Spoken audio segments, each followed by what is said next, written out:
आज आपण प्रादेशिक घडामोडी घेत आहोत. अंक 38 चालू घडामोडी सिम्प्लिफाईड या पुस्तकातून. यामध्ये 11 मे ते 31 जुलैपर्यंतच्या सगळ्या घडामोडी दिल्या आहेत.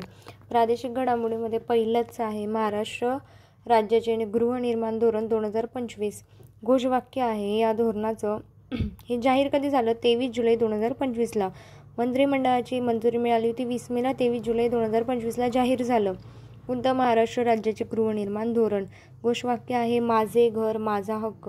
यापूर्वीचं धोरण 2007ला आलं. 2015 ते 2021 मध्ये धोरणाचा मसुदा तयार करण्यात आला पण प्रकाशित करण्यात आला नाही.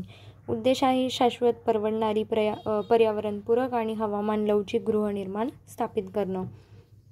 2030 पर्यंत आता याची उद्दिष्ट आहे, 2 उद्दिष्ट आहे. 2030 पर्यंत 35 लाख घरांची बांधणी करायची आणि 2035 पर्यंत 50 लाख घरांची बांधणी करायची.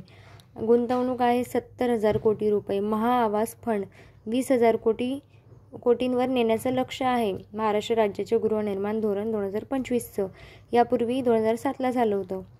धोरणाची 4 मुख्य तत्त्व कोणती? परवडणारे, समावेशक, शाश्वत, संवेदनक्षम. 4 मुख्य तत्त्व आहे.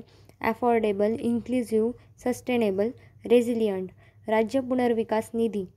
आर्थिक अडचणींमुळे रखडलेल्या पुनर्विकास प्रकल्पांना अडचणींतून बाहेर काढण्यासाठी राज्य पुनर्विकास निधीची स्थापना करण्यात यावी अशी शिफारस या धोरणात आहे. राज्य गृहनिर्माण माहिती पोर्टल. तर कोणतं आहे? तर शिप नावाचं पोर्टल आहे. हे पोर्टल राज्यभरातील एकात्मिक गृहनिर्माण संबंधित डेटाचं एक व्यापक भांडार म्हणून काम करेल. Land bank database. 31 मार्च 2026 पर्यंत जमीन बँक तयार करण्यासाठी आणि बांधकामयोग्य जमिनीचा जिल्हावार डेटा संकलित करण्यासाठी राज्यव्यापी सर्वेक्षण केलं जाणार आहे. लँड बँक डेटाबेस थ्रू सगळ्या जिल्ह्यांचं. मोठ्या प्रमाणात पुनर्वसन आणि पुनर्विकास प्रकल्पांद्वारे महाराष्ट्राला झोपडपट्टीमुक्त राज्यात रूपांतरित करणं हे या धोरणाचं प्रमुख केंद्रबिंदू आहे. तर हे कोणत्या धोरणाच्या अंतर्गत आहे? महाराष्ट्र राज्याचे गृहनिर्माण धोरण 2025. सगळ्यात इम्पॉर्टंट आहे महाराष्ट्राबद्दल आहे मिसिंग लिंक प्रकल्प. सगळ्यात इम्पॉर्टंट म्हणजे मिसिंग लिंक प्रकल्प. हे पण खूप इम्पॉर्टंट आहे. मुंबई पुणे द्रुतगती मार्गावर बांधणी चालू आहे. मिसिंग लिंक प्रकल्पाची स्थान आहे खोपोली एक्झिट ते कुसगावपर्यंत. आपल्याला स्थान विचारू शकतात. खोपोली एक्झिट ते कुसगावपर्यंत. त्यानंतर कुठे बांधणी आहे? तर मुंबई पुणे द्रुतगती मार्गावर.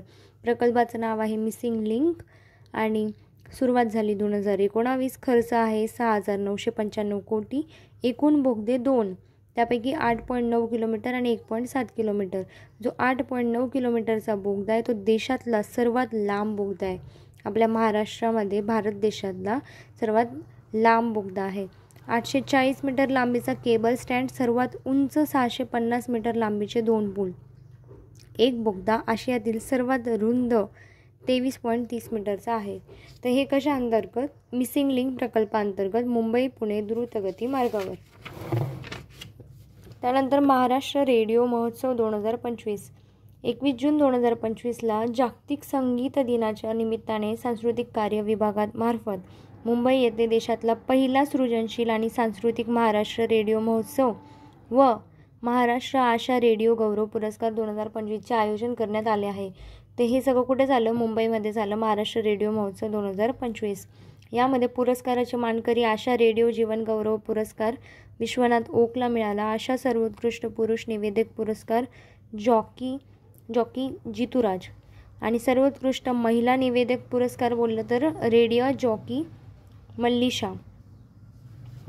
त्यानंतर सर्वोत्कृष्ट रेडिओ केंद्र पुरस्कार रेडिओ सिटी. सर्वोत्कृष्ट कम्युनिटी रेडिओ केंद्र विकास भारती रेडिओ केंद्र नंदुरबार.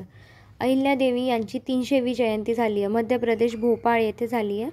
त्यात 31 मे 2025 रोजी महिला सशक्तीकरण महासंमेलन आयोजित करण्यात आलं. यावेळी पंतप्रधान नरेंद्र मोदी यांनी अहिल्यादेवी होळकर यांना समर्पित टपाल तिकीट आणि 300 रुपयांच्या नाण्याचं प्रकाशन केलं. अहिल्यादेवींचा अल्पपरिचय म्हणजे या अहिल्यानगरमधल्या आहे. त्यांना लोकमाता म्हणतात. त्यांचं निधन महेश्वर मध्य प्रदेशमध्ये झालं. भारतीय इतिहासातील सर्वोत्तम महिला शासकांपैकी त्या एक होत्या.